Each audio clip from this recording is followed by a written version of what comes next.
Good afternoon. The regular board meeting of the Camden County Board of Elections and Registration will now come to order. Thursday, April 17th, 2025, and it's 4 o'clock. Opening ceremonies will include an invocation delivered by Ray Holland and a Pledge of Allegiance led by Joe Stell. Please rise. Let us pray. Father God, as we go forth to this meeting, we ask for your guidance and your wisdom to help us work together effectively and make discussions in our business at hand.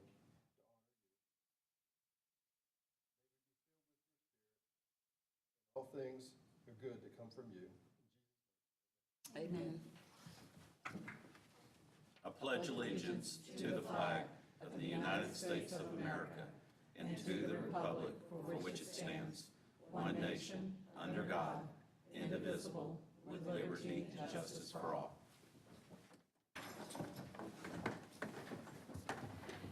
Katie Bishop, if you could please call roll.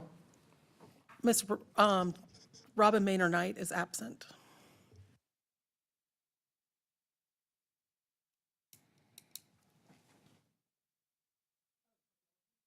Sorry, I usually don't say anything else. All other members are present. Okay, go ahead. Claire. District 2, Clara Harden, President. Julia McCullough, 4, present. Joe Stell, District 3. Ray Holland, District 5. Thank you. Has everybody had a chance to look at the agenda for this evening? We have. Yes. Can I interject here at the agenda, please? Okay. All right. Dr. McCullough, we need to remove 2 individuals from the agenda that are listed as numbers 5 and numbers 24. So you should be able to scratch through John Ossick Jr. and Warren C. Peoples. They were officially, their challenge was officially withdrawn earlier from Mr. Rapp. Thank you. Okay. At this time, can we get a motion on the amended agenda, please? So moved. Second. Can we have a vote? All those in favor? Aye. Opposed? Thank you. The next item is approval of the minutes from the March 21st, 2025 special called board meeting. At this time, I would motion, I'd like to table this for next meeting when we have a group of people that have been on the board for long enough, and we'll need a motion for that. So moved. Second. All those in favor? Aye. Aye. Aye. Opposed? Thank you. Public comments, these are for agenda items only. No public comments? Okay, we'll move on to item F, financial report. I think that'll come from Ms. Nettles, please. Hey, good afternoon, board members. You remember last month, I needed to, this month, provide you with the correct February financials, so those are in place there. At the end of February, we were at a 57% usage of our budget. At the end of March, we're at 70%, just over 70%. Do you have any questions for me regarding the budget numbers? Any specific accounts or anything? None. All right, that's all I have. Yep. Okay, election supervisor update. Ms. Nettles, anything? Yes, ma'am, Dr. McCullough. I've got a couple of things. As you all know, we have an election coming up June 17th. We're going to talk about that in a few minutes. Dennis has a little something to go over with us concerning the Public Service Commission race.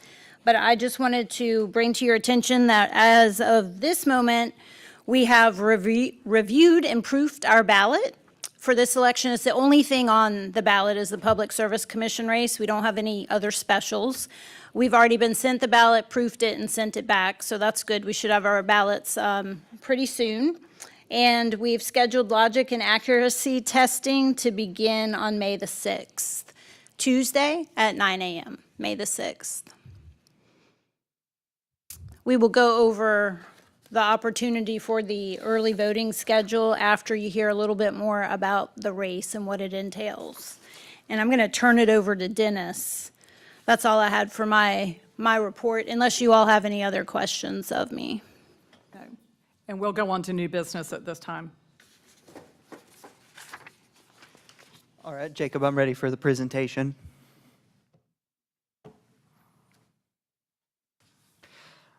All right, so basically every single phone call that we have received regarding this election has been along the lines of, what is it?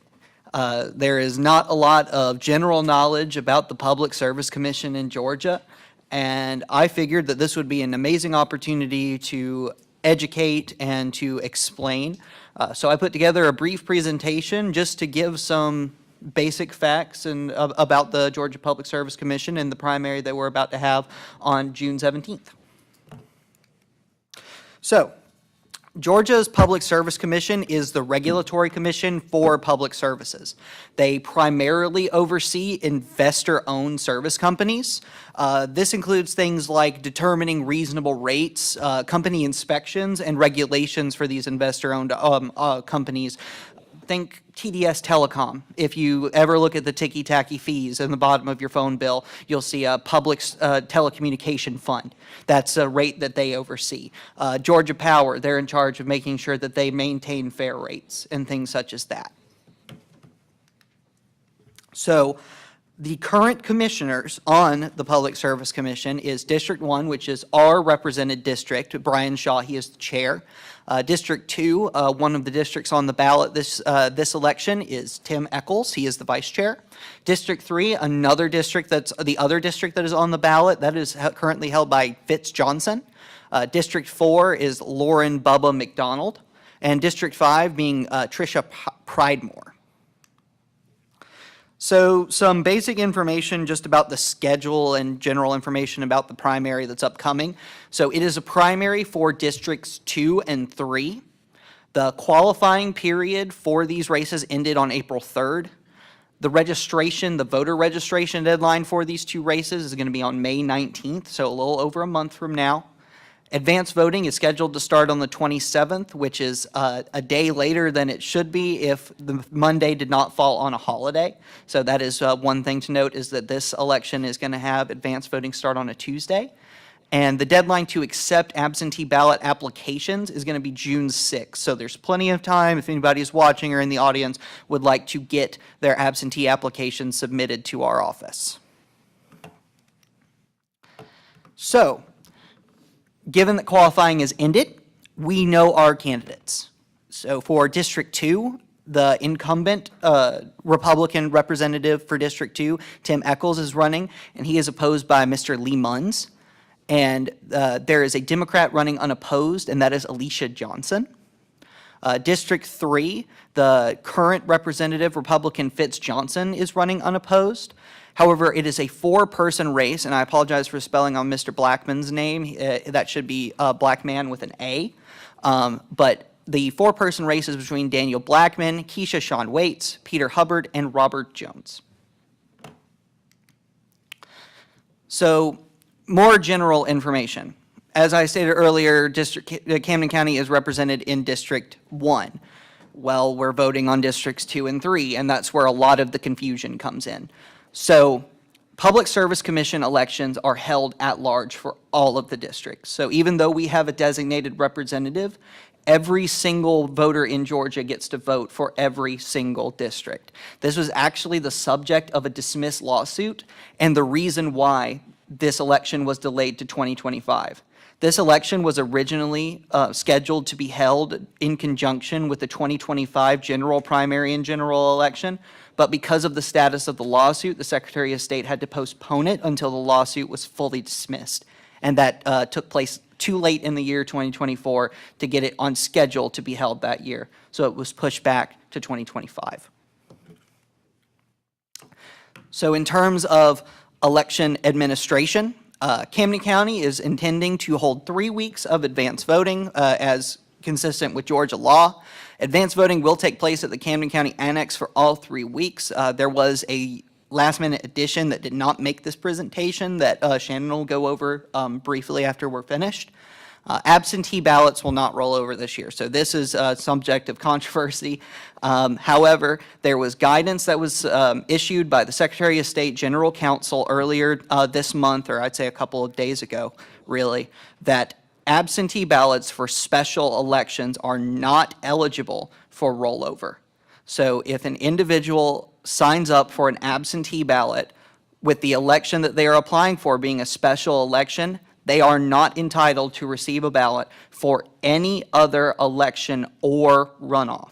So if that District 3 race for the Democrats turns into a runoff, any Democrat that applied for an absentee ballot will need to therefore again apply for a ballot for the runoff. This is going to continue. So if we were to have a special election in 2026, knock on wood, any person that has signed up for a ballot for the May general primary will not receive a ballot automatically for that special election and will need to fill out an absentee application specially for that election. It is, I understand that this can be very inconvenient for our voters, and we do apologize. However, we have reached out to every single voter that requested an absentee ballot for the past SPLOST election, and we have informed them of this change, and most of them requested another application be filled out, and we have fulfilled those requests as they have come in. So we're staying on top of this, and we're making sure that the voters of Georgia know this information, or voters of Camden County know this information and know their rights when it comes to absentee voting. And then finally, a runoff is likely in District 3, the Democratic primary, just because there's 4 individuals and this is a lesser-known race. We don't have anybody jumping out leading the pack, so it is more than likely that with those 4 individuals, not one of them is going to reach the 50% plus 1 threshold to void the possibility of a runoff. So that's all I had for you. Does anybody have any questions for me regarding the content of the presentation? All right, well, I'm going to send it back on over to Shannon with some information about advanced voting. Okay, and also just to remind everyone or let you all know, July 15th is the runoff date, should we have one. So Tuesday, July 15th. Board members, in your binder, you're going to find Georgia Public Service Commission primary facts, a fact sheet. So that's a good sheet if you have friends and family. Is right after the financials. If you have friends or family that need a little more understanding of this, it'll probably be posted online as well, along with the PowerPoint presentation, okay? So I hope that helped you. I thought it was, Dennis did a great job with that. So with everything that he had to say, we are still going to do the 2 Saturdays of advanced voting. That's required as well by state law. Those will be May 31st and June the 7th. And that'll be at the annex. So we did add 2 days in for Woodbine, for the Woodbine Elections Office, to open up our polls here from 8:30 to 5, to give people in this area an opportunity to vote that might know about the election. I think quite frequently when we called the individuals or sent out letters and have gotten callbacks about the race, we've explained numerous times what this election is all about. So we did want to provide a couple of days in the Woodbine area, and we will just hold early voting in Kingsland at the annex from 8:30 to 5 daily, 9 to 5 on those 2 Saturdays I mentioned, May 31st and June the 7th. Any questions from the board? Done. Okay. I think that's all I had. Okay, at this time, we are going to ask for a motion to adjourn the regular meeting and convene a public hearing. It is 4:14 for the record. Do I have a motion? So moved. Second? Second. All those in favor? Aye. Opposed? Okay, motion carries.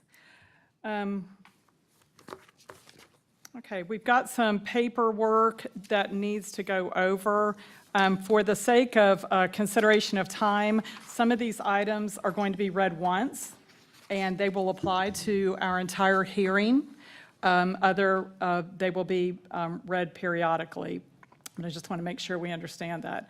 The first thing, the Camden County Board of Elections and Registration hearing is now called to order. The hearing has been convened to adjudicate the elector challenges by Kyle Rapp of the 23 registered voters to remain on the Camden County list of electors. I'm Julia McCullen. I'm the Vice Chair of the Board of Elections and Registration and the presiding officer of this hearing. Chairperson Robin Maynor Knight is unable to make this evening's hearing. Claire Hardin, board member, Joseph Stell, board member, and Ray Holland, board member, are here, as well as Shannon Nettles, election supervisor, Dennis Irvin, election technician, and the county attorney, Jackie Fortier. Also, the other thing that needs to be read once for today, along with all of the names of the voters that are being challenged, the hearing board shall vote to uphold or reject the elector challenges of the following people to remain on the list of electors. And those names are as follows: Stephen De La Rosa, Alexander Michael Hughes Law, Shelby Lister Law, Charles Wesley Lesperance, Melissa Celeste Washington, Quentin Dion Borum, Caleb Stephen Clark, Jeffrey Roy Haribold, Wilfredo Diaz, Adrian Thomas Moyer, David Gilman Gork, Katina Antoinette Foster, Victor Scott Mark Smith, Zoltan Mester, Durwood Ray Parks, Jerry Andres Lopez, Mylan Knopp, Carol Elliott Collins, Elwin Ford Collins Sr., Jesse Elliott, Lila Ann Bradley, Francis M. Alward, Jeremy De Lorenzo,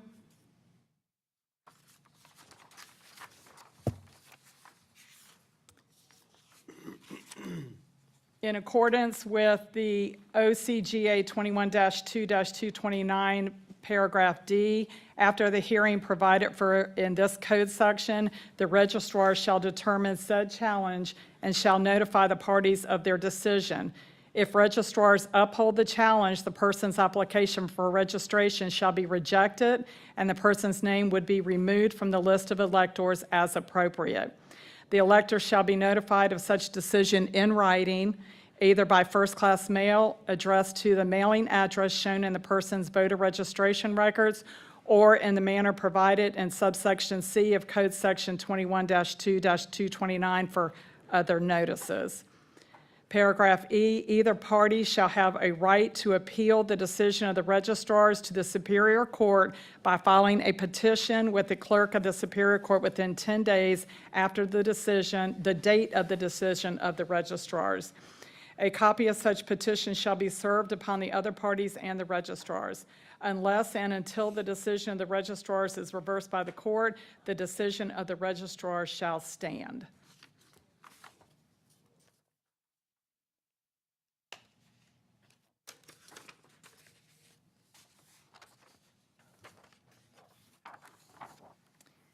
Is the challenger Kyle Rapp present?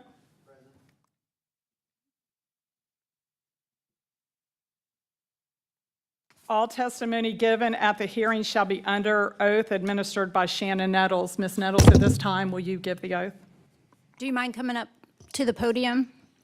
Thank you. This oath will also only be done one time today for time's sake, please. All right, Mr. Rapp, can you raise your right hand? Thank you. Do you solemnly swear that you will tell the whole truth? Do you solemnly swear or affirm that you will tell the whole truth, the whole truth, and nothing but the truth under the pains and penalties of perjury? So help you God. I swear. Thank you. Rules of evidence will be per OCGA 24-1-2, paragraph D, subparagraph 4. In administrative hearings, the rules of evidence as applied in the trial of non-jury civil actions shall be followed. Per OCGA 21-2-229C, the burden shall be on the elector making the challenge to prove that the person being challenged is not qualified to remain on the list of the electors. At this time is Stephen De La Rosa, who is the first of our challenged electors present.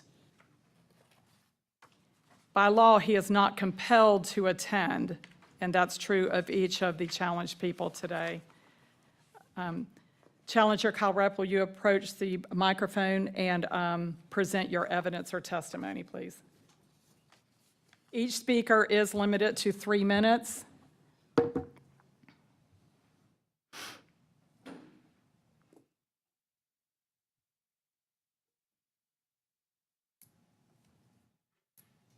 I would request a waiver of the 3 minutes unless we're going to do 3 minutes for each person. 3 minutes for each person. Okay. Set up a table here.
Is their residence.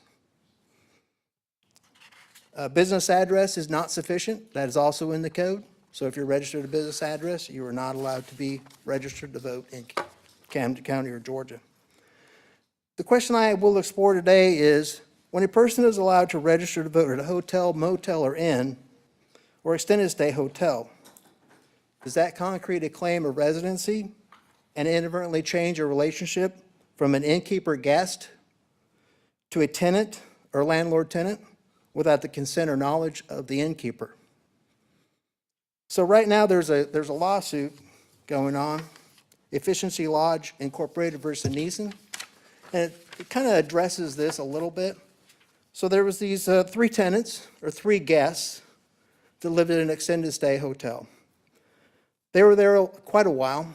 They got behind on their rent. The innkeeper said, I'm evicting you today. There's no, because of the rules of an innkeeper. Your I can- 3-minute time is up, Okay. Mr. Rapp. All right. Regarding the Stephen De La Rosa, does the hearing board have any questions? I do. 3 minutes. First, Sorry about that. Mr. Rapp, according to the supplement that you created last year in 2024, I have some questions about this list, where you got the information from, Okay? okay? The methodology used to conduct this research and documentation filed as evidence. Okay. So most of this came from the Secretary of State's absentee voter files that are publicly accessible. So I would go through them and I would look to see, oh, a person from, let's say, Homestead, Florida, requested an absentee ballot here in Camden. Why did they request an absentee ballot to be sent to Florida? So when I would start doing some research, I would actually do what's called voteref.com. And I can tell if a person, now this is stuff, VoteRef actually gets their information from the Secretary of State's from 39 different states. So I can tell if a person has registered to vote in another state. I also can go to the public records of that county that their home is in, and I can see if they own a home there, and I can see if they have a homestead exemption. And that's how I found all of this. Okay, so did you do that for all the registered voters of this county, or, Yes, okay, yes. all right. Anyone that was challenged, I use VoteRef, and I would also use Free People Search to figure out what their address is and where they should be. Okay. So, I guess this is for Shannon or someone from my office. Stephen De La Rosa, the registration date for the homestead exemption in Florida was 9/12/2018. They voted in Camden. Did you guys have an opportunity to see when this person registered to vote in Camden? Was it during this time frame that they requested the homestead in Florida? I don't think I have that with me. Mr. De La Rosa has been a resident here for some time, or had claimed residency here for some time, and he did also vote via a Uwakava ballot last November. I'm not sure when he registered, to be honest with you. Are you looking it up, Dennis? So I have 9/12/2018 is when he registered, Okay, thank you. 18, you said? 2018. And he got his homestead exemption in Florida in 2024, Okay. January 2024, prior to the November election. According to the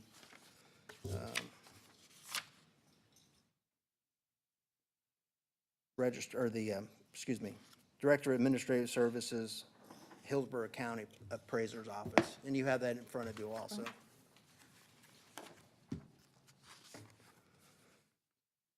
And you also have the document about military homestead exemption in Florida, okay? Any other questions from the board, the hearing board? Not for me.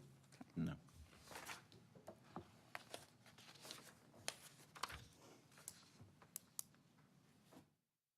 Mr. Rapp, I guess I should ask you at this point, do you just want to stay up here? Would that Yes, be easier? I'm going Okay, to. thank you.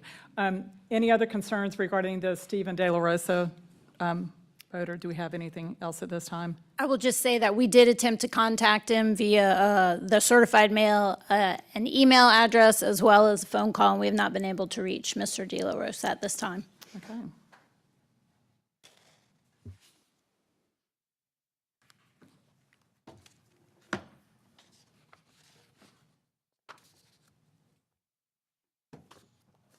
It's my understanding that WebEx was going to carry both Alexander Michael Hughes Law and Shelby Lister Law. Is that correct? Yes, at least Shelby, if not both Mr. and Mrs. Law are on the line, on the WebEx line. Okay. Are you going to give them their oath, please? Oh, yes. So are we done with Mr. De La Rosa? I think so at this time. Shelby or Alex, are you on the line? Yes, we're here. Well, I'm here. My husband unfortunately is at work. Okay, hi, Miss Law, thank you. I need to read an oath for you real quick, okay? Okay. Can you please raise your right hand? Do you solemnly swear or affirm that you will tell the truth, the whole truth, and nothing but the truth under the pains and penalties of perjury, so help you God? Thank you. Thank you, Ms. Lott. I am Joy McCullough, District 4 Rep, and for the hearing, the lead officer. Mr. Kyle Rapp, if you're ready to go ahead and present testimony. Yes, so Mr. and Mrs. Law actually own a house at 307 Willow Creek Drive in Tuttle, Oklahoma, and they do have a homestead exemption on that address, so therefore that makes them a Oklahoma resident per the frequently asked questions. Can active duty military personnel receive a homestead in Oklahoma? And it says, yes, military personnel who are full-time active personnel and who own property in Oklahoma may apply for and receive homestead exemption. Military personnel should be aware that obtaining homestead exemption makes them legal residents of Oklahoma and subject to Oklahoma income tax and motor vehicle tag. So do you own 307 Yes. Willow Creek Drive? Yes. Okay. And do you have a homestead exemption on it? Yes, we just found that out during this whole situation. Okay. I have no further questions. Okay, thank you. At this time, Ms. Law, do you have any questions? You have 3 minutes, if so. I don't at this time. I have a question. Okay. Ms. Law, you stated that you found out that you had a homestead, I guess, when this, your challenge came up. Did you knowingly apply for that homestead? I do not have any recollection of applying for the homestead. I believe my husband kind of took care of all of the paperwork when it came to the house. So I don't remember at all applying for it.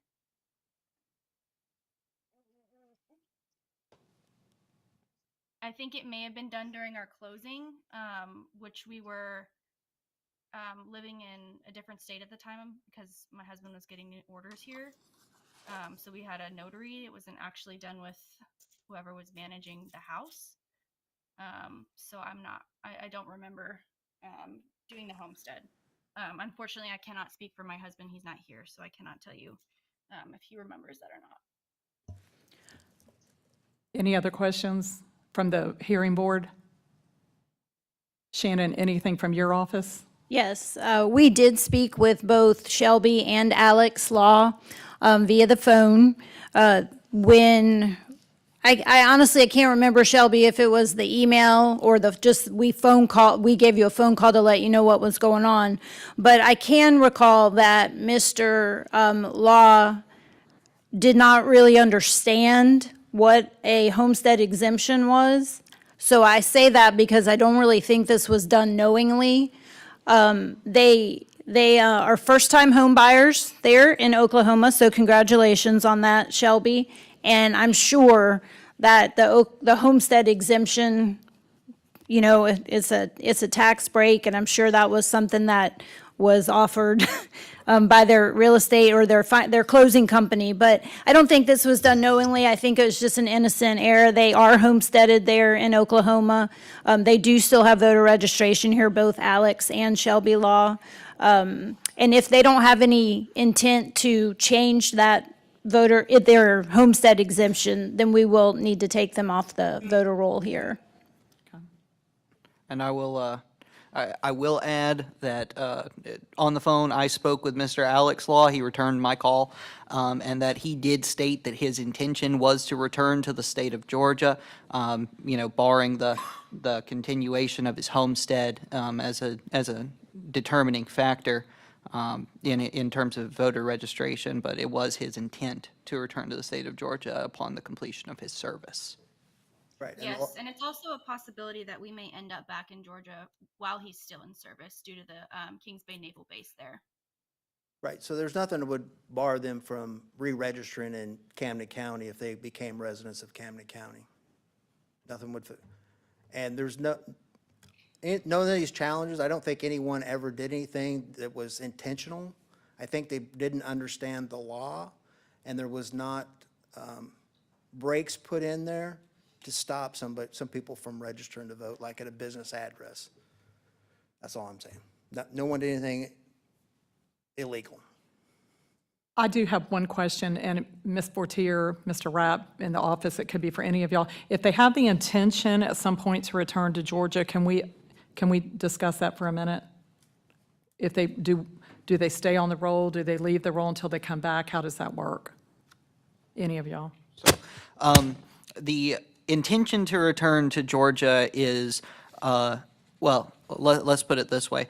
The intent to return to Georgia is a significant factor in terms of determining registration. However, there are certain irrebuttable factors in determining registration, and one of those irrebuttable factors is taking bona fide steps to declaring a new resident, being intentional or not. I'm going to leave to our attorney here, but one of those bona fide steps as delineated in the Georgia Code is registering for a homestead in a different jurisdiction. Thank you. I can add, that I would agree fully with that statement, and Georgia law does separate the difference between domicile and a residency. You know, an intent to show residency right now would be something like a homestead exemption and purchasing a house and changing your driver's license or those sorts of things. And certainly they can express a desire to return to the state or the jurisdiction, but right now, the affirmative steps show Oklahoma in this particular situation. And as Mr. Rapp said, there's nothing that would stop them from re-registering if they were to return to this area. Yeah, in fact, I would encourage them to register to vote once they become residents back in Georgia. I think the person on the line maybe tried to say something. Yes. Ms. Law, go ahead and speak. I'm sorry. I'm so sorry. I did not mean to interrupt. I do still have a Georgia driver's license. I don't know if that matters or means anything too, but I've kept my Georgia driver's license since we moved out of the state. Go ahead. Sorry, is your name on the house in Oklahoma? Yes, ma'am. So therefore, your name is probably on the homestead exemption? Okay. I don't know that. That would be, I would assume need to clarify that with your husband.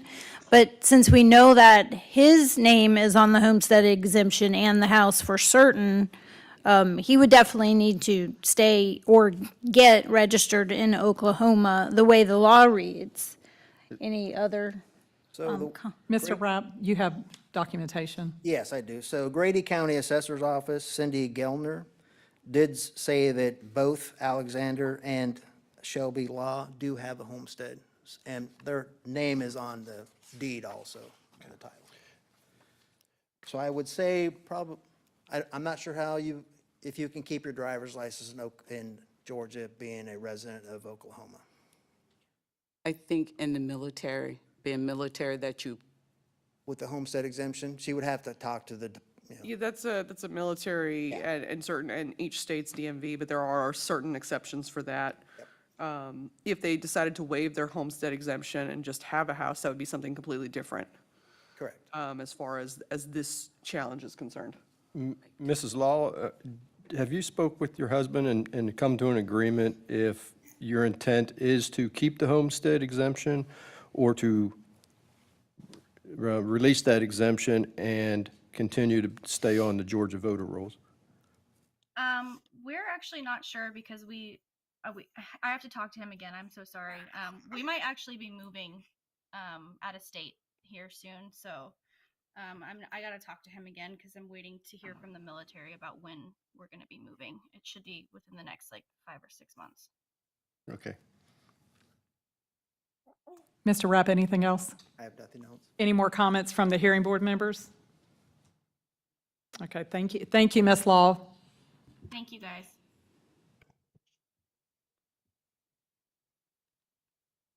Okay, at this time, we are moving on to challenge elector Charles Wesley Lesperance. While not compelled to attend, is he in attendance? Okay, he is not. Mr. Rapp, you may continue. Okay, so during the November 2024 general elections, Secretary of State absentee files shows an absentee ballot was mailed to 1542 Southeast 16th Avenue, Homestead, Florida. and that's the address that he has a homestead exemption on. I believe his mailing address is different than the homestead address, but he does own a house at 1542 Southeast 16th Avenue, Homestead, Florida, and he does have a homestead exemption on that house. And there's also, he's had it since at least 2022. That's as far back as I can see. And he's carrying it over to 2025. And once again, the Florida law says if you're going to have a homestead exemption in Florida, you must be a resident of Florida. Anything else? Nope, that's it. Okay, thank you. Hearing board members, anything? No. None? Okay. Thank you. I believe at that time, that covers the homestead exemption group of people. We're going to move on to commercial addresses, and, yep, Ms. Can I Nettles, sorry. interrupt real Yeah, quick? I'm absolutely. sorry. I did not have a conversation with Mr. Lesperance, but we did attempt to reach him. I believe Dennis spoke with him briefly. Yes, I did. Okay, can you just share? Absolutely. So I spoke with Can we Ms. get, if Dennis is going to be testifying, can we have him under oath also? Sure, Thank you. not a I problem. think that would be appropriate. Dennis, do you solemnly swear or affirm that you will tell the truth, the whole truth, and nothing but the truth, under the pains and penalties of perjury, so help you God? I certainly do. Thank you. Thank you, sir. Now, I spoke with Mr. Lesperance on the phone. He actually returned a call from Shannon, and he spoke with me. So in that conversation, the general standard questions, what is this? Who's looking into my stuff? What's going on? Why is somebody prying into my life? All that kind of stuff.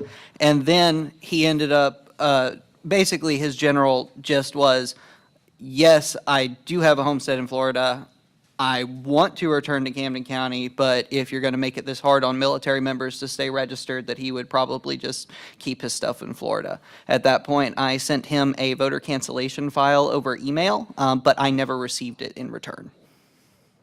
Is that it? That's all. Thank you. Thank you, Dennis. Mr. Rapp, anything?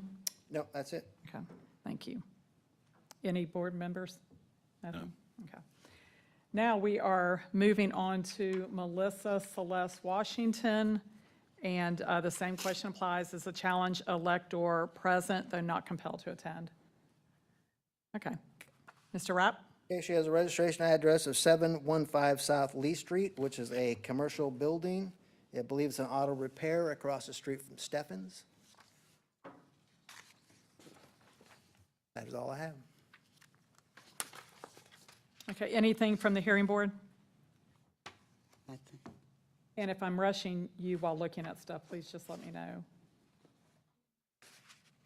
I'll just reiterate, commercial addresses are not authorized to be residencies for voter registration.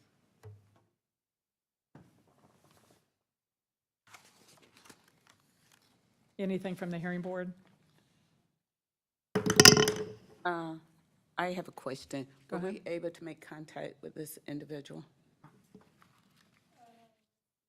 I was, Go ahead, Dennis, if you know off the Yeah. top of your head. this is Melissa Washington. Yes, Melissa Washington. I called the business that is located at that address. They told me that that individual was not in at the moment and that they would have them call me back whenever they did return. However, that individual never returned my call. So she works at that location? I'm not entirely sure what the status of her, relation to that location is. I was told that she would reach back out to me, but I never got the opportunity. She was also sent certified mail that we do show was picked up. Or, I'm sorry, we show that it was, received registered mail notice. She did receive it. Okay. Did she sign for it? She did. Okay. Any other comments? No. Okay.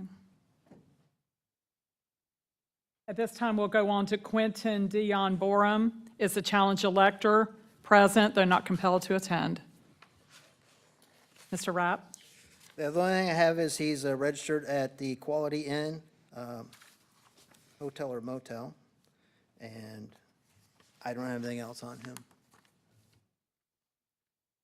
Okay, did you state earlier that that was a place that did have, like, maybe long-term housing there or not? No, that was a lawsuit that's going on in Atlanta, Oh, okay.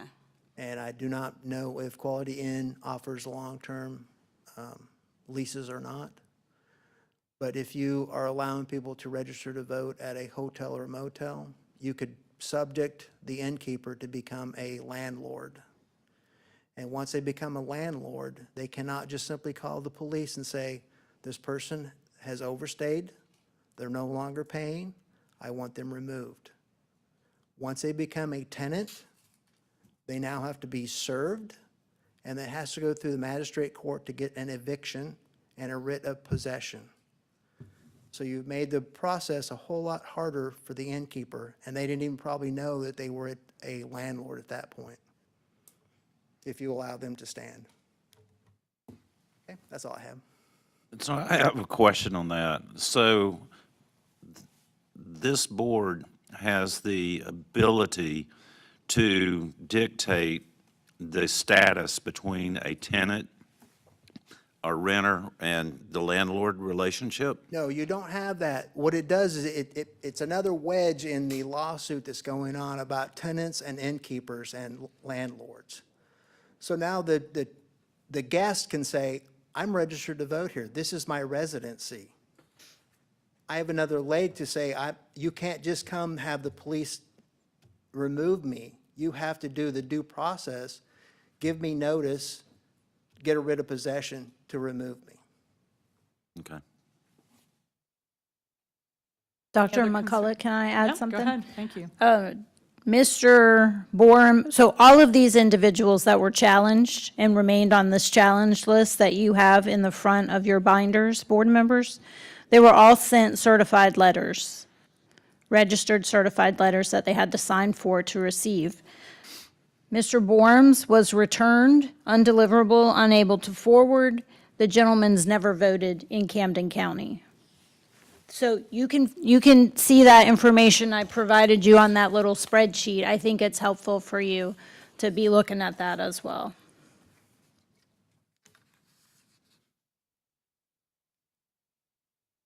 Any other comments? Mr. Rapp, I have no other comments. hearing board, None. registration office? Okay.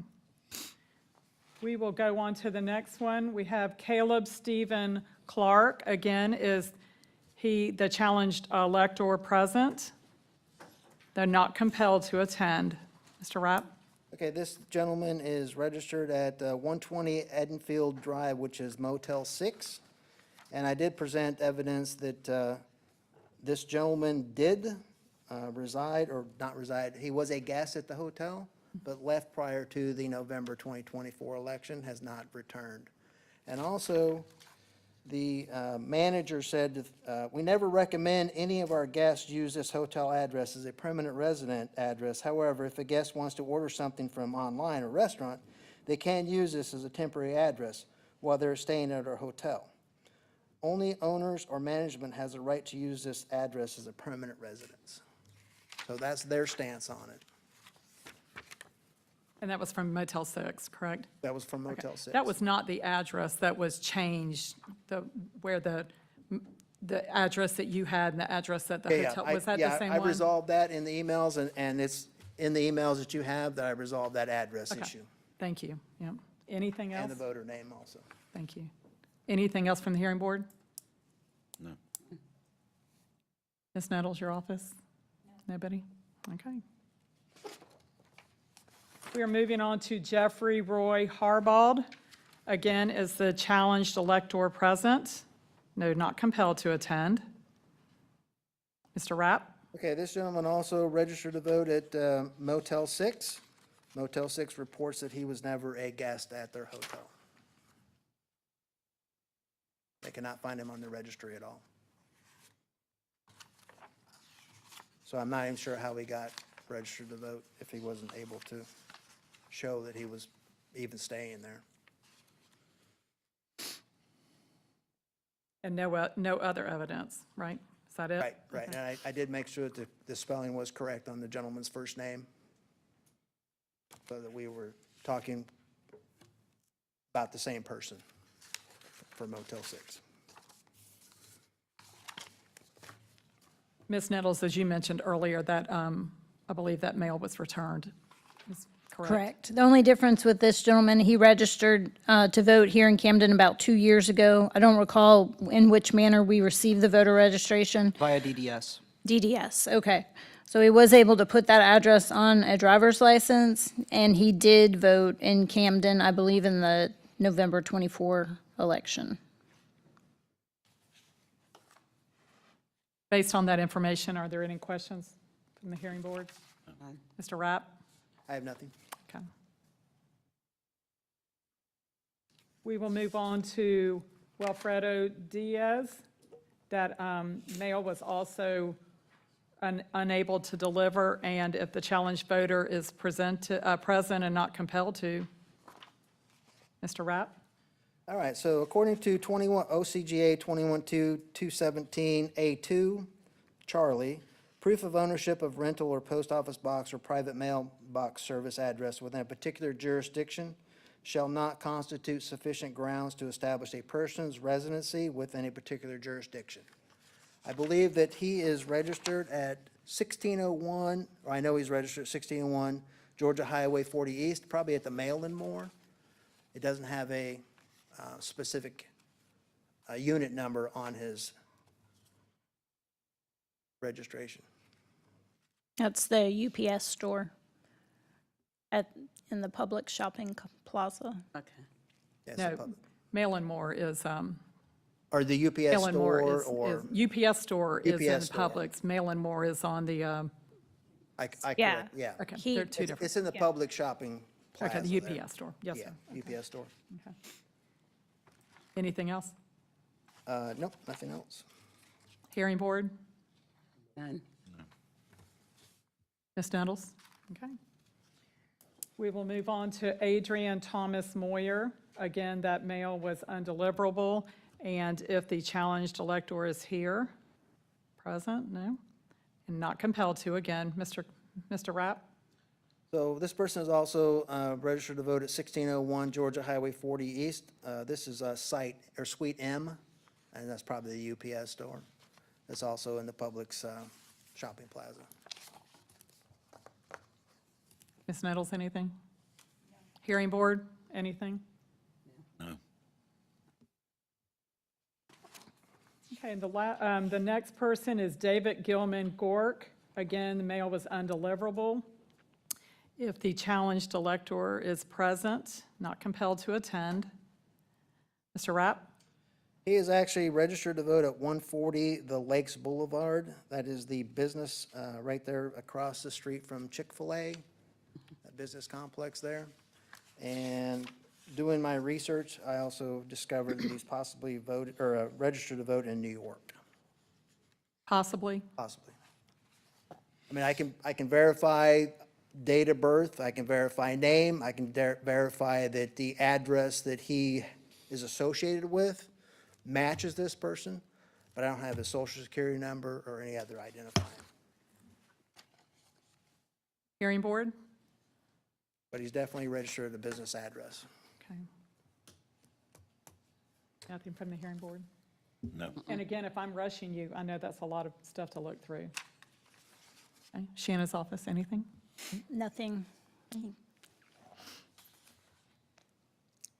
We'll move on to Katina Antoinette Foster. Ms. Nettles, that one is not marked yellow or red. Do we have an update on the mail sent?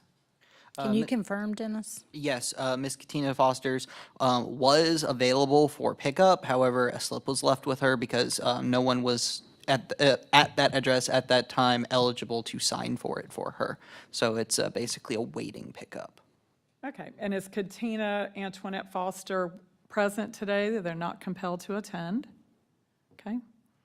Mr. Rapp? All right, she is registered to vote at 801 East King Street, Suite Charlie. And that is actually over by the K-Bay radio station. It is a commercial address. And I do not believe there's living quarters at that address.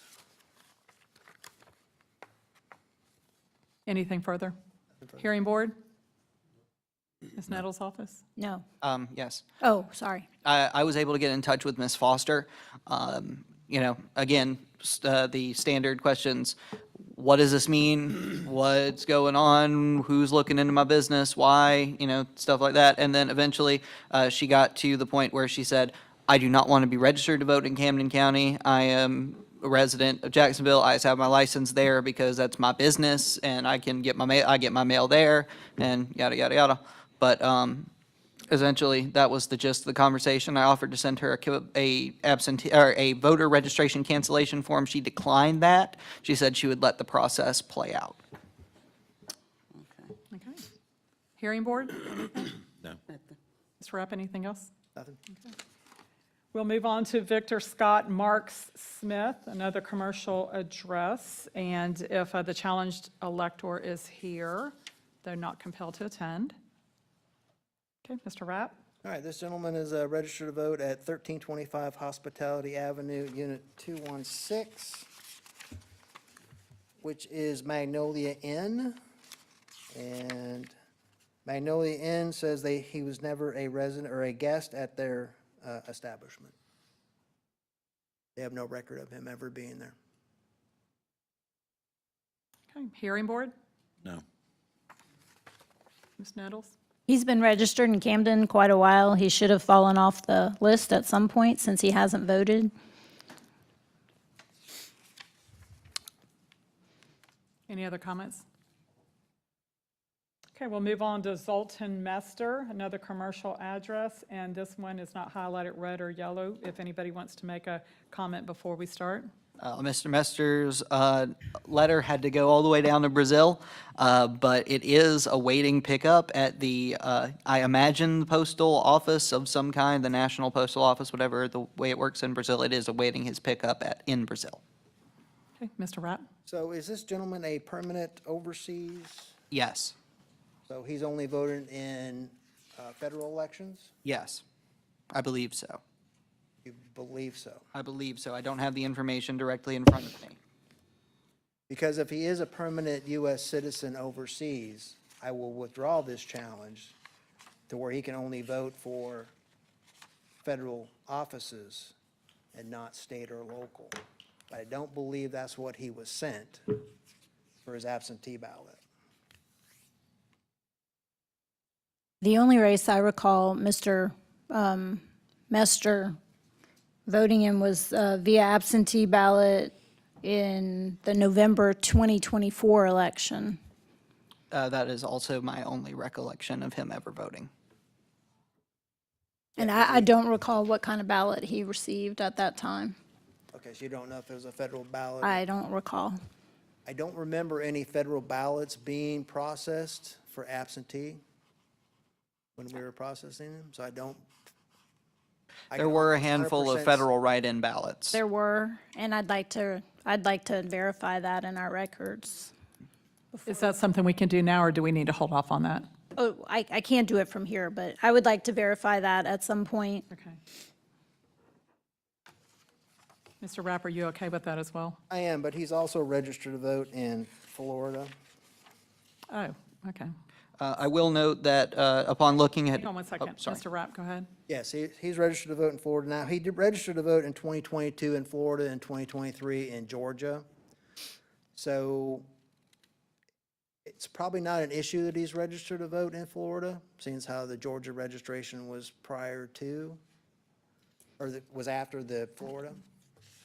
The only concern I have is he's registered at a Fairfield Inn in Florida, and he's registered at Fairfield Inn in Georgia.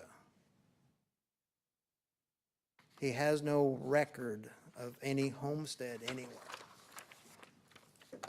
I know you all have talked to him, or I think you've talked to him. And he's also evidently has a photo shop down in Brazil. But I'm not sure he's military. Because I think he got sent I want to say military overseas. I think this is one where we need some further investigation. Okay. Because he could be a U.S. citizen He could. living in another, and not necessarily be affiliated with the military. Right. And just use Fairfield Inn when he comes to the state. So he might have used that in Florida, but then he changed to Georgia, so. Yeah, I don't want to kick anyone or remove anyone from the voter list that should be voting. That's not my goal here. And we can also discuss that in a little bit when we reconvene into meeting. Ms. Harden, will you remember that? Thank you. Yes. Okay. Anything else from the board? Mr. Rapp, Nothing else? the office, anybody? Okay, Dunward Ray Parks, and if I'm not mistaken, this is the last of the commercial property ones. Yes. And is the challenged elector present, they're not compelled? Okay, Mr. Rapp? All right, this voter is registered to vote at 2342 Village Drive, Kingsland. And after doing further research, I thought it was Mariner's End, but Mariner's End is actually 2341, the property address. 2342 would actually be across the street, which is the vacant, or probably the right-of-way for the railroad. So this address does not exist. 2342 Village Drive does not exist. 2341 exists and 2353 exists, and that's the real estate agency.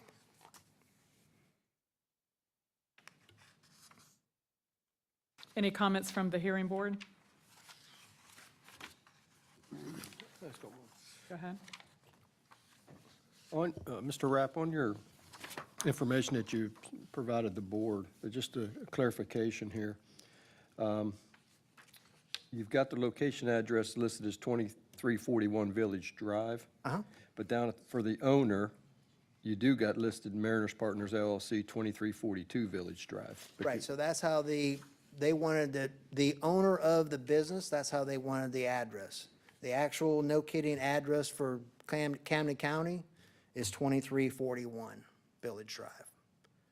So that, as you say, the 2342 does not, Does it's not not a exist. valid address? No, it's not a valid address. That would be across the street, and that would not be. Now, there are people registered to vote at 2343, which is Mariners Inn. But we can talk about that. You all need to look into that. I'm not going to look into that anymore. Thank you. Okay. Any more comments? Sheena's office? Yeah, I spoke, or I did not speak to this gentleman. I did a little more looking around on him. He hasn't voted in Camden since 2018, and I did notice he was registered in, I've seen him in a couple of other states, so he hasn't been here in some time. Yeah, he is registered to vote in Oklahoma, and he did vote in this last election, and that's part of the proof, the evidence that I provided to him. He voted in Voted in Oklahoma. Oklahoma, just to Oklahoma. clarify. Yeah, not here. Okay, thank Voted you. in Oklahoma. Okay, thank you. Anything else? Nothing. Okay. Okay, we are finished with the commercial address part, and we will move on to the St. Mary's Post Office box issues. The very first one on there is Jerry Andres Lopez. And is the challenge elector here, not compelled to attend? Mr. Rapp? All right, just to reiterate that proof of an ownership of a rental or post office box does not constitute residency in Georgia. I would note that he's received registered mail notice too. Shanna's from your office, yes? Yes. Okay. Okay. So where does he live? Shannon, what was the address that was sent to, or do you have that information? So we know he signed for the document at the PO box. I have no idea where he lives. He has not replied to the letter. He has never voted here and's been registered since '23.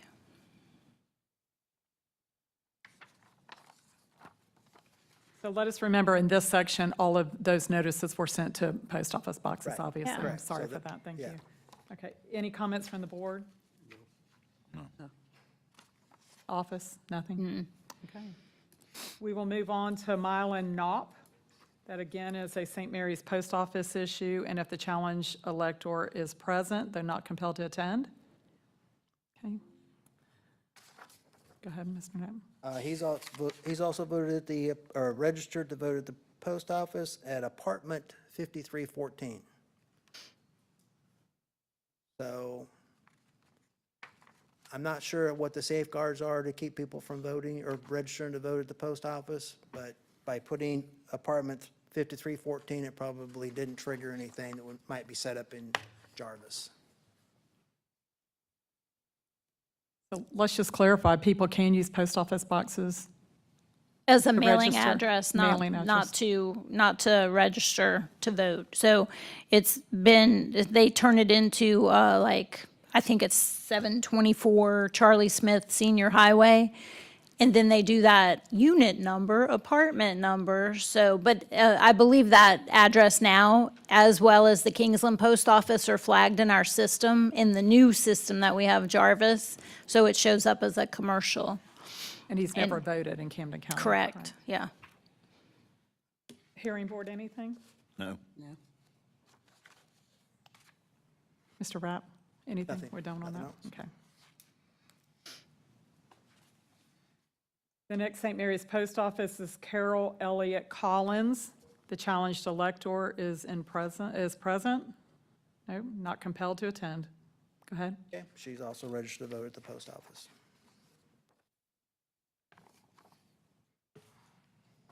Difference between her and the prior one is she has voted in Camden County. So I can speak on Go ahead. them a little bit. They have been longtime residents of Camden County, not long time, but at least 15, 20 years, I guess.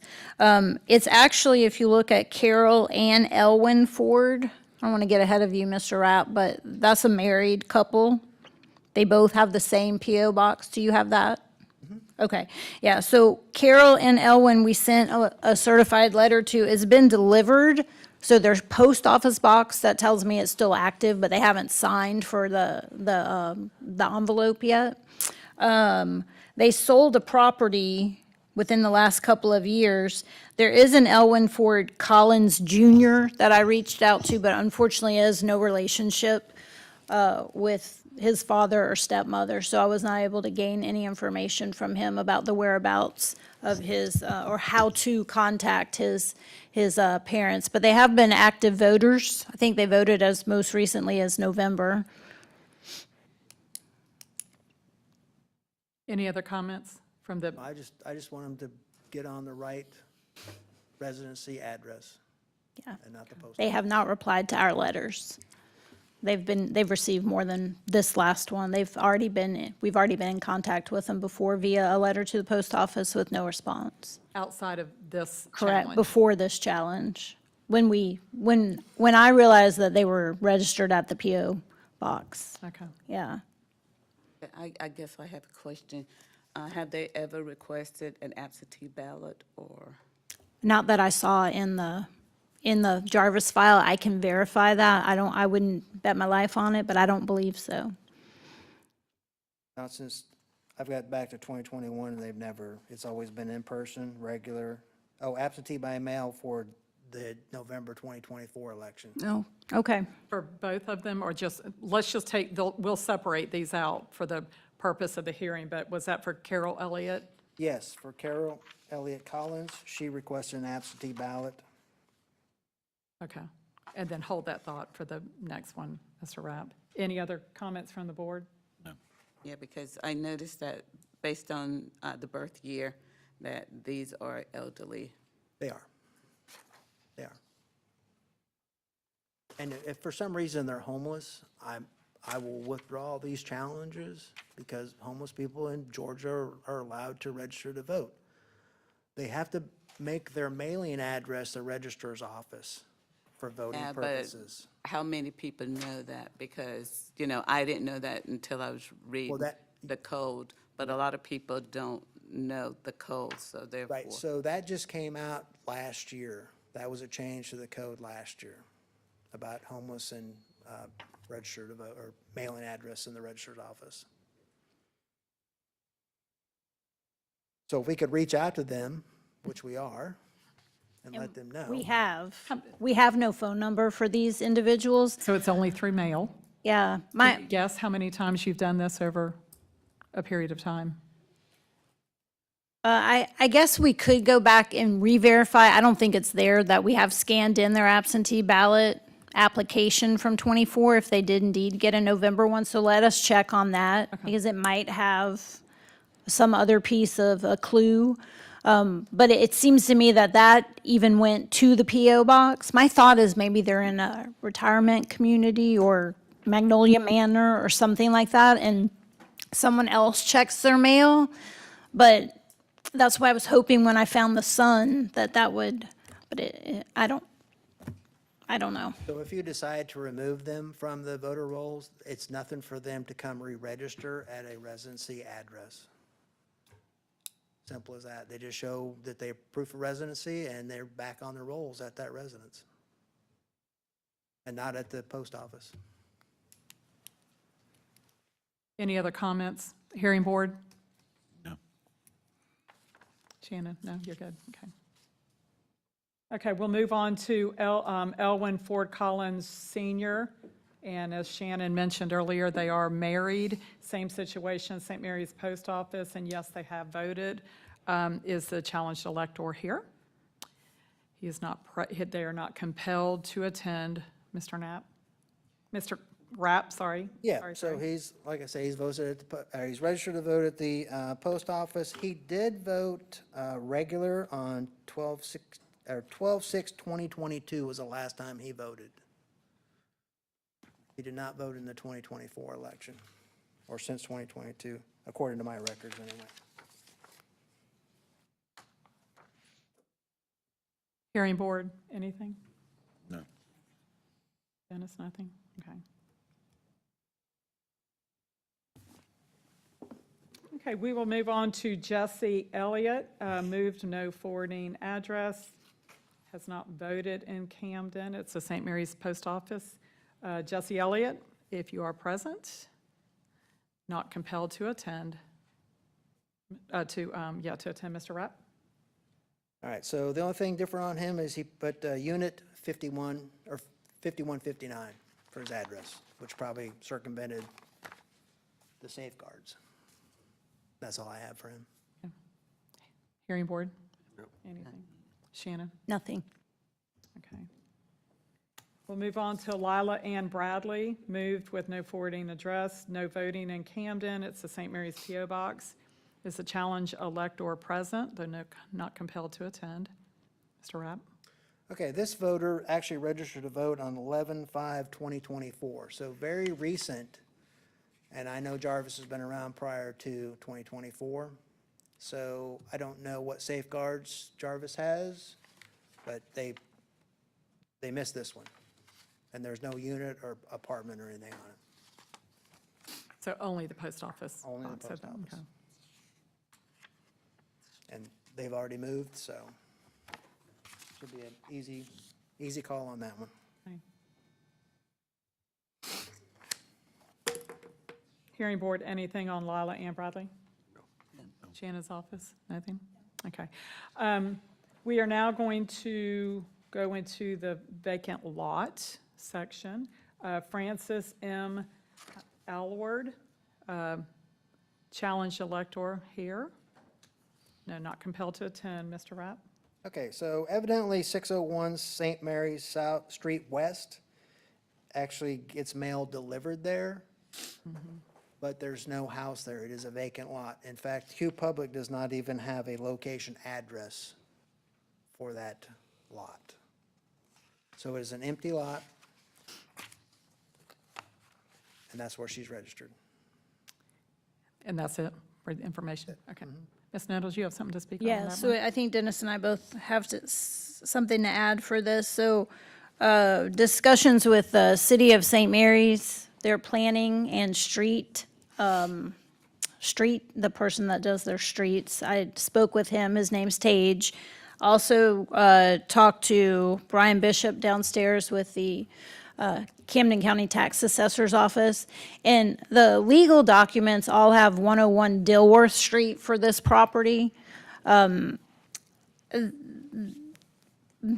did speak with let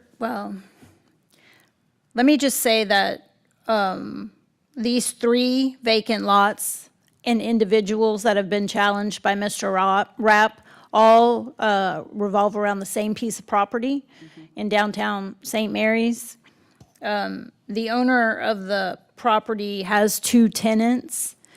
Long story short, after discussions with the county and the city, that address should be reading for mail delivery as 101 Dilworth Street, not 601 St. Mary Street West or West St. Mary Street.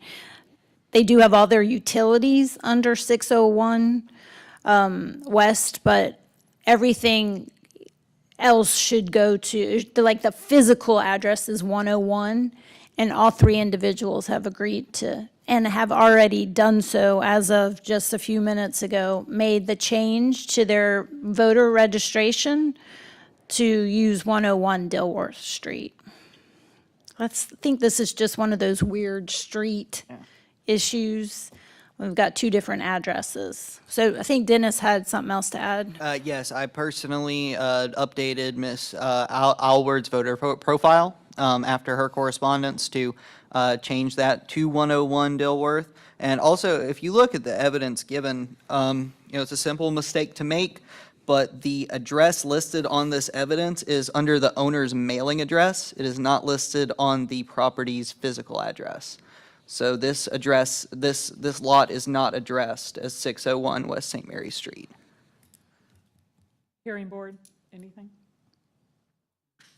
So Mr. Rapp? If they've changed their registration address to the correct address, I'm withdrawing the challenge for these 2 voters, for Ms. Allwood and Mr. DeLorenzo. There's no reason for me to be here talking about them. Just for record, how did they contact you and when today? Yeah, so Miss Aylward, just 15 minutes before the 4 o'clock meeting, made her address change. And then I did receive during the meeting an email from Mr. DiLorenzo that he had just changed his address as well. So these were both recent, very, very recent. I hadn't had a chance to let Mr. Rapp know yet. Anything else from the board? Okay. Just for the record, let's go on to the final, one. Jeremy DiLorenzo, same situation. I believe I'm not compelled to attend, but is he present? No, go ahead. All right, I withdraw the challenge for Mr. DeLorenzo. Anything from the hearing board? No. Ms. Nettles' office? No. Okay. At this time, I need to get a motion to adjourn the public hearing and reconvene the regular called meeting. It is 5:17. Can I get a motion, please? So moved. Second. Second, thank you. All those in favor? Aye. Opposed? Okay, passed, thank you. And that's 5:18 for the record. Okay. New business continued, a discussion concerning the elector challenge. In our capacity as a hearing board regarding the voter challenges issued by Kyle Rapp, we are responsible for adjudicating these challenges. The question posed to the board is, did the challenger prove to you that these voters should be found ineligible to register to vote in Camden County? If so, a motion must be made to approve the challenge. If not, a motion must be made to deny the challenge. If you feel that you cannot make a decision at this time, a motion to postpone this challenge or other action must also be made. In the consideration, Mr. Rapp, if you're okay with this, in the consideration of time, we're going to go ahead and group those people based on homestead, commercial, St. Mary's Post Office, and vacant lot with, no, there's a couple exceptions, but we'll go through that if that's okay with you. Okay, okay. So at this time, we will,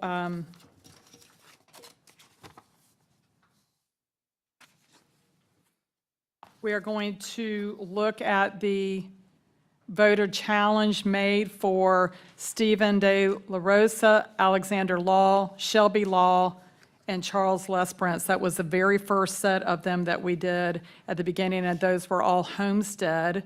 And we need to have a motion by the board. If we can do those, if we can consolidate those, we'll do one motion. So moved. So are we going, is the consideration to approve, deny, or table the challenge? Approve. Motion to approve. Do I have a second? Second. Second that? All those in favor? I would like to have a discussion since it was second, please. Absolutely, go ahead. You know, we spoke with Mrs. Law, and it was unclear that there was any intent, and I don't think there was any intent to fraudulently stay registered to vote in Camden County. With that said, the following up on the question I asked, was they going to move from being a homestead exemption in Oklahoma? They were unclear about that, or she was. Her husband wasn't present to state his side of that. I would move that for them, that we send a notification to them that if they are indeed going to withdraw from their homestead exemption, they have 30 days to prove to us that they did that.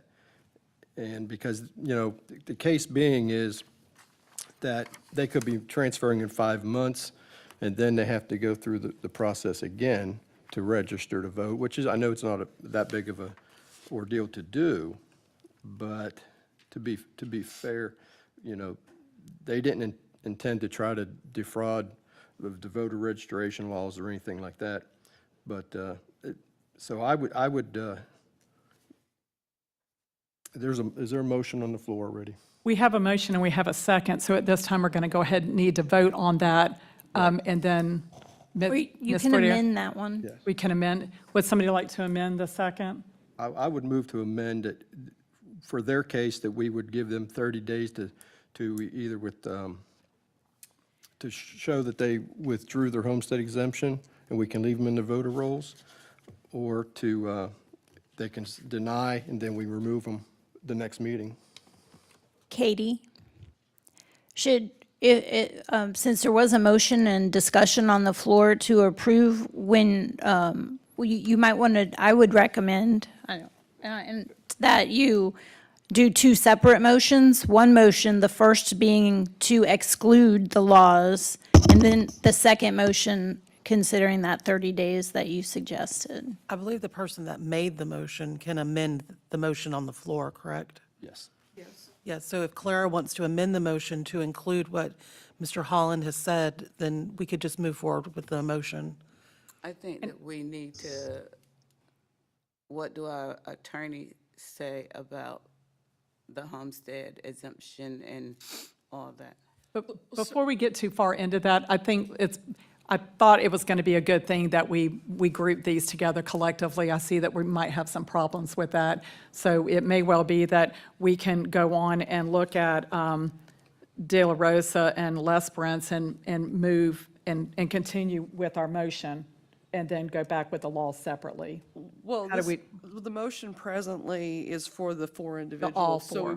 we would need to amend it Okay. if your desire was to address those two and then come back to the laws. Thank you. But that would still need to be done by the original movement. Okay. Yes.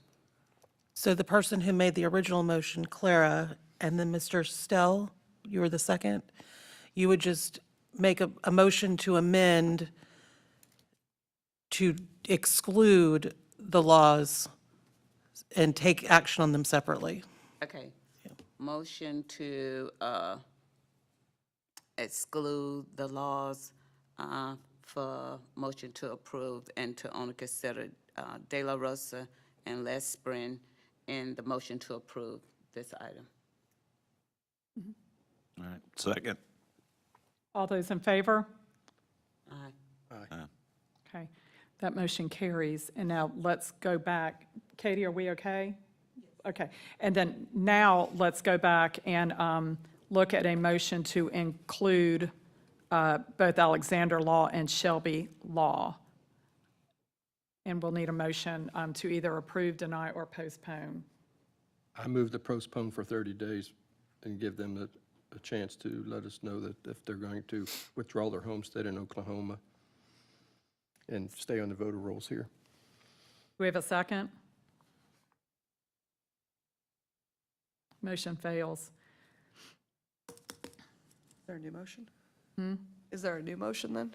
There's not a, well, we didn't get a second, so the Right. motion will fail, correct? Right. So now that Now- still leaves these two to be addressed. Yes. Okay. So we still need to address the laws, that's both Alexander Law and Shelby Law, either to approve, deny, or postpone. May I make a recommendation? We do have another meeting, if you're wanting to give them roughly 30 days. We do have another meeting scheduled in May. That would give us an opportunity to get the information out to the laws, find out their plans, and you could address this particular challenge of those two individuals at the May 15th meeting. Right? Is it May 15th? Anybody? I think so. Right. Yes. Okay. Just a motion to table them. Can we table the motion? Okay, we'll need, You would make a motion to Yep, table right. these two voters. thank you. Do we have a motion to table these two voters? So moved. Second? Second. Okay. All those in favor? Aye. Two. Are there any opposed? Opposed? Well, we only had two. Those in favor? Aye. Aye. Those opposed?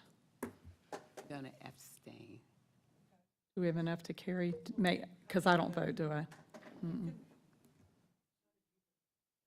I didn't vote. Do I need to vote on this? Yes. Okay. In favor? Motion carries. Correct. And I do want to clarify, and I think Mr. Rapp has already mentioned this, he doesn't believe there's any ill intent at all, and I think he mentioned that several times for the law situation. Okay, thank you. Okay. Now, with that situation, our next set is an even larger group. So do you think that we should take it step by step? And, I mean, I hate to do motions after motions, but I almost feel like after what happened, Well, how do you feel about that? I think there's one that needs to be there's just handled. one. I believe that we don't have a complete evidence for just one, but that is completely up to you all. Yes. And that was the Mr. Mester.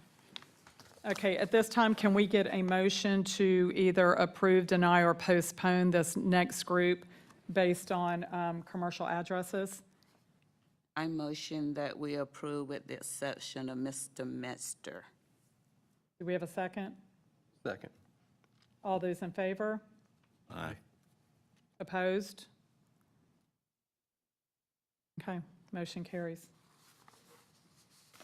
I would like to, We need to address Zoltan Mester, if anybody.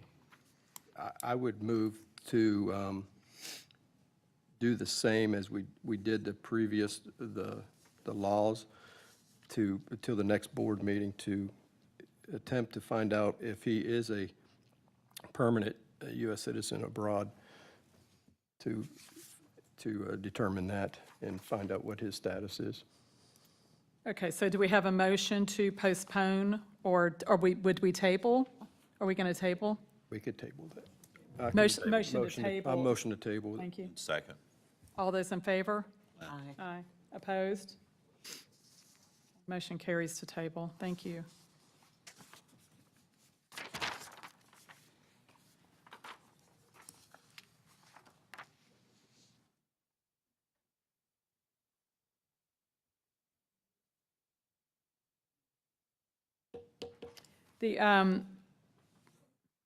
The next set that we need to consider to approve, deny, or postpone is the St. Mary's Post Office issues.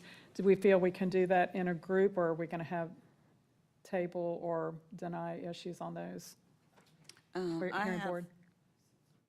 I have concern about the Fords. Is it Kara Elliott Collins and Evan Ford Collins, simply because of their age?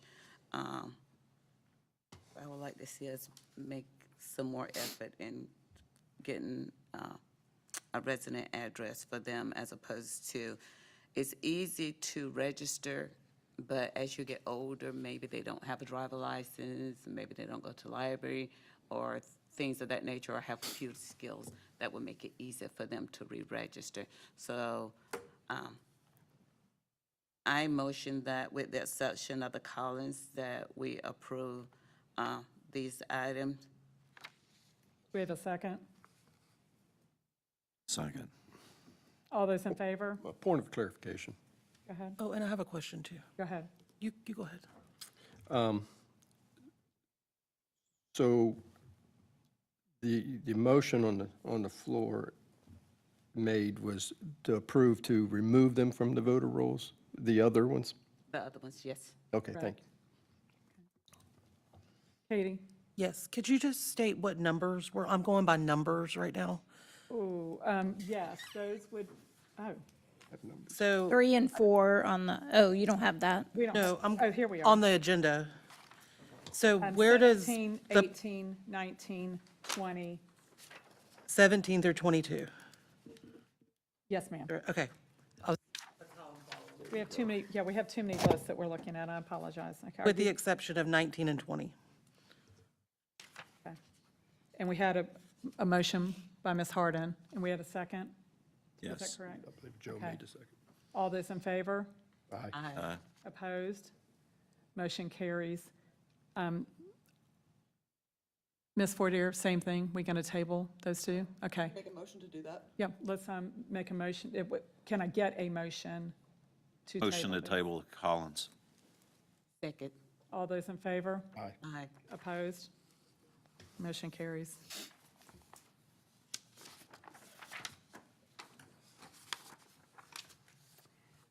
The final challenges have to do with the vacant lots, but I do believe Mr. Rapp removed both of those, and I think that's, we're finished on those. Is that correct?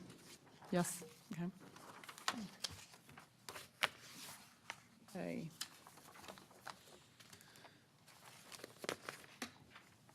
Any other new business? I think we're finished on that. Board, you good? Okay. Ms. Harden is going to, if you're ready, I'm going to go ahead with the important upcoming dates for the next couple months. Okay, upcoming dates, Good Friday holiday will be Friday, April 18th, that's tomorrow, 2025. SOS Elections Training in Dallas, Georgia, Monday through Thursday, April the 28th through May 1st of 2025. Deadline to publish advance voting notice for the June 17th, 2025 special primary election will be Monday, May 12th, 2025. Board meeting will be on Thursday, May 15th of 2025. The deadline for voter registration, change of address for the June 17th, 2025 special primary election will be Monday, May 19th, 2025. The Memorial Day holiday is Monday, May 26th, 2025. Special primary election, Public Service Commissioner, advanced in-person voting begins Tuesday, May 27th, and will continue through Friday, June 13th, 2025. The special primary election for Public Service Commissioner, District 2 and 3, will be Tuesday, June 17th, 2025. The next Board of Election registration regular meeting will be Friday, June 20th, 2025, 3 p.m. Thank you, Ms. Harden. At this time, do we have additional public comments? Okay, being no additional public comments, may we get a motion to adjourn the regular meeting? Move to adjourn. Second? Second. All those in favor? Aye. Motion carries. Thank you.